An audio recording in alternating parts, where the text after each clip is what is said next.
दोस्तों NSP scholarship 2023-24 के लिए ऑनलाइन शुरू हो गया। यानी कि ऐसे छात्र जो 2023 में पढ़ रहे हैं, चाहे वो 9 में पढ़ रहे हो, 10 में, 11 में, 12 में, या फिर BA, BSc, BCom, MA, MSc, MCom, या फिर किसी भी कोर्स को कर रहे हो, पार्ट 1 में हो, पार्ट 2 में हो, पार्ट 3 में हो, ये सारे स्टूडेंट्स चाहें तो एनएसपी स्कॉलरशिप के लिए अप्लाई कर सकते हैं और पैसे भी इसमें अच्छे खासे मिलते हैं। और बहुत ज़्यादा लंबा प्रोसेस भी नहीं है, ईजी प्रोसेस है, पैसे मिलते हैं, अधिकतर बच्चों को पैसे मिलते हैं, अच्छे खासे पैसे मिलते हैं।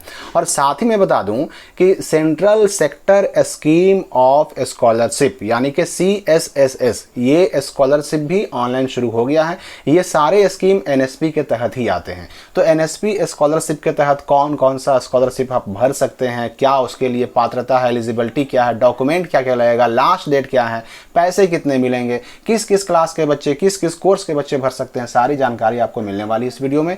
सिंपली इसके लिए गूगल में सर्च करना है आपको स्काईलाइट स्टडी, और जो सर्च रिजल्ट में सबसे ऊपर रिजल्ट आएगा यहाँ पर उसको क्लिक करके ओपन कर लेना है। यहाँ पर ऊपर में ही आपको एक पोस्ट नजर आएगा, नेशनल स्कॉलरशिप पोर्टल यानी NSP scholarship 2023 apply online status check last date, इस पर क्लिक करके इसको ओपन कर लेना है। जब ये पोस्ट खुल जाएगा तो आपको सारी चीज़ों की जानकारी यहाँ पर आपको मिल जाएगी। सबसे पहले महत्वपूर्ण तिथि यानी कि किस डेट से ये ऑनलाइन शुरू हुआ और कब तक इसका लास्ट डेट है। तो देखिए इसका ऑनलाइन जो शुरू हुआ है 1 अक्टूबर 2023 से ऑनलाइन शुरू हो चुका है। और लास्ट डेट की बात करें तो अलग अलग स्कीम के लिए लास्ट डेट अलग अलग है। देखिए यहाँ पर देख सकते हैं सारे स्कीम के नाम हैं और सबका लास्ट डेट यहाँ पर लास्ट में लिखा गया है। तो अलग अलग स्कीम के लिए अलग अलग लास्ट डेट है। तो आप मान के चलिए कि अधिकतर स्कीम जो है वो 31 दिसंबर तक लास्ट डेट होगा, उसका मतलब ऑनलाइन चलता रहेगा। यहाँ पर मैंने एक नाम लिया था CSSS का, यहाँ central sector scheme of scholarship for college and university student, इसका भी लास्ट डेट 31 दिसंबर तक है।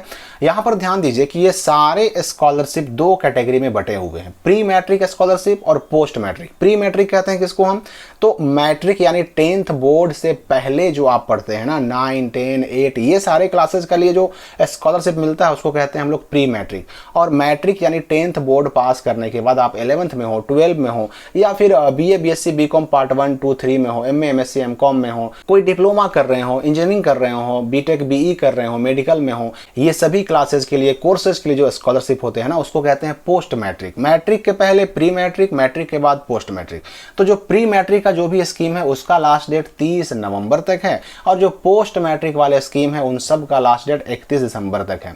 अब रही बात कि इसमें डॉक्यूमेंट जो है वो क्या क्या लगेंगे, तो सबसे पहले तो आपका आधार कार्ड लगेगा। और आधार कार्ड के साथ शर्त यह है कि आपका बैंक अकाउंट सीडेड होना चाहिए, मतलब आपके आधार के साथ बैंक अकाउंट सीडेड होना जरूरी है। अब ये सीडिंग क्या होता है क्या नहीं, यहाँ पर क्लिक करके आप पढ़ सकते हैं, उसके लिए वीडियो भी बना हुआ है जो आपको डिस्क्रिप्शन में और कमेंट में मिल जाएगा। सीडिंग करवाना होगा पहले आपको। और दूसरी शर्त क्या है कि मोबाइल नंबर जो है आपका आधार के साथ जुड़ा हुआ होना चाहिए। इसके बाद बैंक का पासबुक, शैक्षणिक योग्यता प्रमाण पत्र, अगर आप प्री मैट्रिक में है तो लास्ट एग्जाम जो आपने पास किया उसका मार्कशीट लगेगा। अगर आप पोस्ट मैट्रिक के लिए अप्लाई कर रहे हैं, इंटर में हैं, या फिर जो है 12 में है, 11th में है, या फिर बीए, बीएससी, बीकॉम कर रहे हैं, तो लास्ट एग्जाम जो आपने पास किया उसका मार्कशीट की जरूरत पड़ेगी आपको।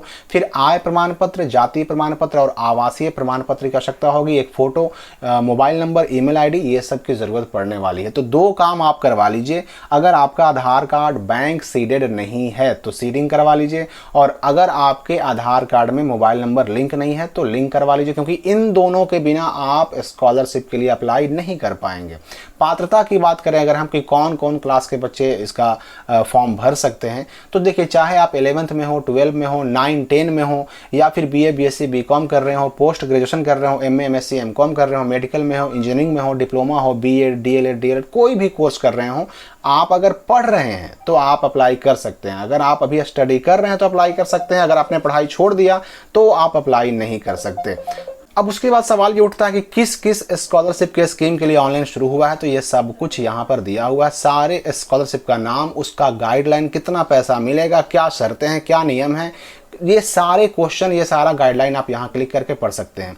जैसे कि फिलहाल हम यहाँ पर pre matric scholarship scheme for minority के लिए गाइडलाइन को क्लिक करते हैं तो हमारे सामने गाइडलाइन जो है वो डाउनलोड हो जाएगा, और इसको जब हम ओपन करेंगे तो हमारे सामने प्री मैट्रिक के लिए जो भी गाइडलाइन है वो सब कुछ, एलिजिबिलिटी क्या है, डिस्ट्रीब्यूशन क्या है, कितना नंबर होना चाहिए, कितना पैसा मिलेगा, सब कुछ आपको यहाँ पर मिल जाएगा लिखा हुआ। आराम से यहाँ पढ़ सकते हैं किस में कितना पैसा मिलना है।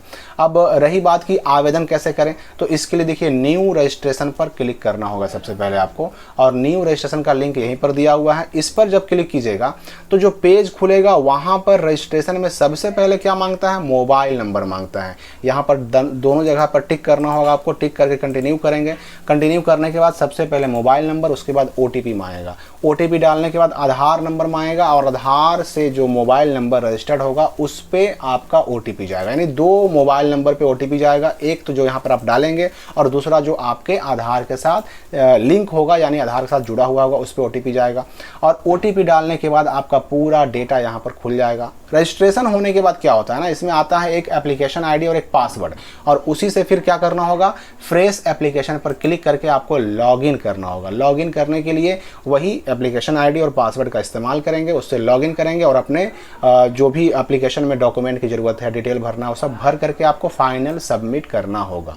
फाइनल सबमिट करने के बाद पैसा मिल जाएगा। अब पैसे की बात करें अगर कितना पैसा मिलता है, तो इसमें 3,000 से लेकर के 76,000 रुपये तक का पैसा मिलता है। अब 76,000 किसको मिलता है भाई, तो जो मैंने CSSS की बात की थी, सेंट्रल सेक्टर स्कीम की बात की थी, उसमें क्या है ना कि पार्ट 1 में 12,000, पार्ट 2 में 12,000, पार्ट 3 में 12,000, तो कितना हो गया, 36,000 हो गया। फिर आप MA या MSc या MCOM में नाम लिखवाएंगे तो 20,000 पार्ट 1 में, 20,000 पार्ट 2 में, 40,000, यानी 40 और 36 76,000 तक मिलता है। प्री मैट्रिक में 3,500, 4,000, 5,000, 6,000 तक मिलता है, और पोस्ट मैट्रिक में अलग अलग स्कीम के लिए अलग अलग राशि होती है, जो आप यहाँ पर गाइडलाइन में क्लिक करके आप पढ़ सकते हैं कि किस स्कीम के लिए आप एलिजिबल हैं और कितना आपको पैसा मिलेगा।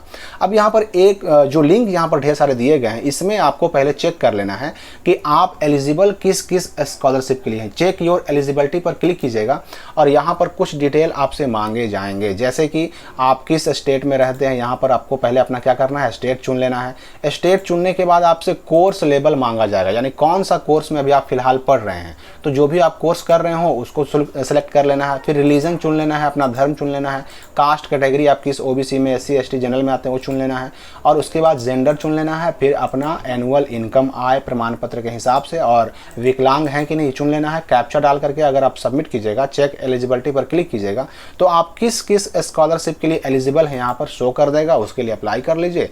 पैसा आपका आना ही आना है, क्योंकि इसमें वेरिफिकेशन बहुत टाइट कर दिया गया है, यानी कि पहले ही आधार के साथ आपका वेरिफिकेशन हो जाता है, तो इसलिए इसमें पैसे मिलने के चांसेस बहुत ज़्यादा हैं। तो अप्लाई ज़रूर करें। और रही बात अप्लाई करने का, तो मैं एक लाइव वीडियो एक बच्चे का अप्लाई करके आपके सामने चैनल पर डालूंगा, ताकि आप खुद से भी अपने स्कॉलरशिप का NSP 2023 के लिए अप्लाई कर सकें।